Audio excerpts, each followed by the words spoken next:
So it took a quick bit off from the work, to come out to look at the work. In any event, in the sunlight, I'm just finding a bunch of intricate details that I think are just absolutely cool. And evidence of just so much carving activity. So I guess I just gotta quickly document, try to get out of the sunlight.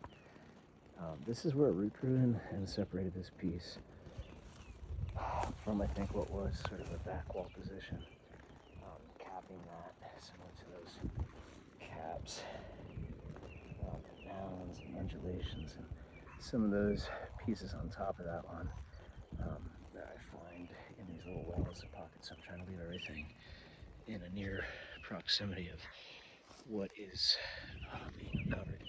And yeah, it's just absolutely amazing to me. And as the rain has been washing these down, and I've just been working with brooms and brushes, trying to open stuff up and get a sense of things that were being carved into. Just the massiveness of this is starting to really pop out. So really grateful for the opportunity to be here now, kind of just checking this stuff out and paying homage to, I think, what were master carvers and craftsmen. So levels of details to get just these little triangle pockets clean. It's crazy. Right? And then you think about people carving these kinds of levels of precision. That's kind of the thing where, like this deposit was a slot pocket right here. I put, sort of like a, let's see if I can get this pointer still in it. You can still get down in here. This may be an astral observation station. It could be that maybe there are pieces in here that, all sort of related to that slotted piece of stone. Which one was it? Right over there. That's now slotted, potentially pointing at a direction. Or right at the peak if you're low enough. I should say here. And right behind, there's a cherry tree that's slated for removal so that we have better lines of sight. Be at a position where, as you're sighting off of that, you might be sighting off of that and some other thing, and that's just the reality of what potentially technology looked like back in the day. But because it was so massive, you had high precision.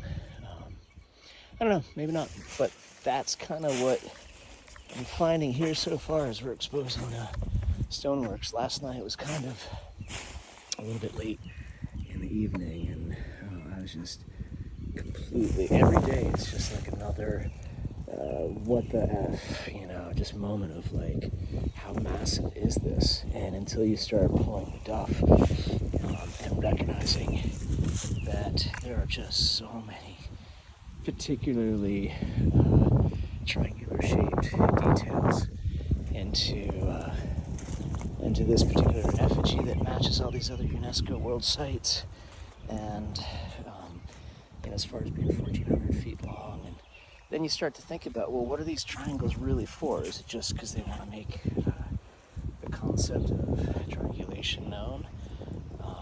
Potentially, but I look at it more as slots for these pieces of smaller stones that are all carved with symmetry and patterns. Like so, in this well of dig here, you can see this linear line, horizontal, and then it drops off on a mantle to another line.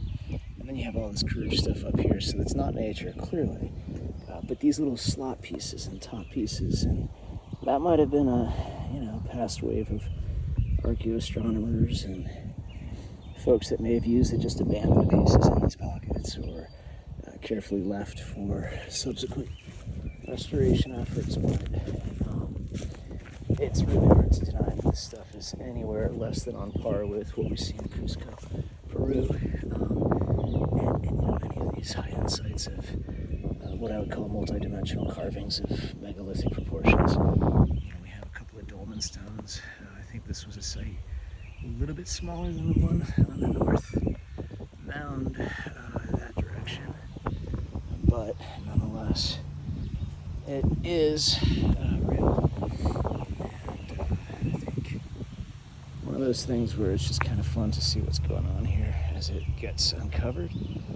I will share more, but you know, down in here, I'm seeing all kinds of pockets. Let me see if I can just pull this up. Where, yeah, like, yeah, there's that, and again, zigzags, and then there's curves, and there's undulations and carvings, and star patterns, all kinds of things that I'm probably going too fast here. So there are some things that still need cleaning, and some that need initial removals. I think I'm going to bust out a crate system and maybe just kind of put crates together for each of these areas and label them in grids, because it's at that point where previously I was like, well, you don't make piles, and now it's sort of like, well, yeah, we really should document exactly where each piece comes from, just for the sake of if they were abandoned as part of working clockwork technologies. I don't want to mess with that. And then I want to tag pieces like this that I've moved while on the farm from over there, etc. As we moved a lot of these around over time, but I think we could get things back to an understanding of how it all once operated. So lots to do, lots being uncovered, and super grateful for this opportunity to just truly understand, like, you know, this is huge. I don't think there is a single person with a scientific degree that can come here and tell me that these rocks and this orientation, all of the dimensions, are somehow anything but human engineered at this junction. So it's not a challenge for the sake of competition. It's a challenge because I think our society deserves to know, you know, the forensics of intelligence. And I think it's just a fascinating idea as we think about training AI and so many other components of life in the here and now. So hope all are well, and I'm just going to wish peace from the Meadow House.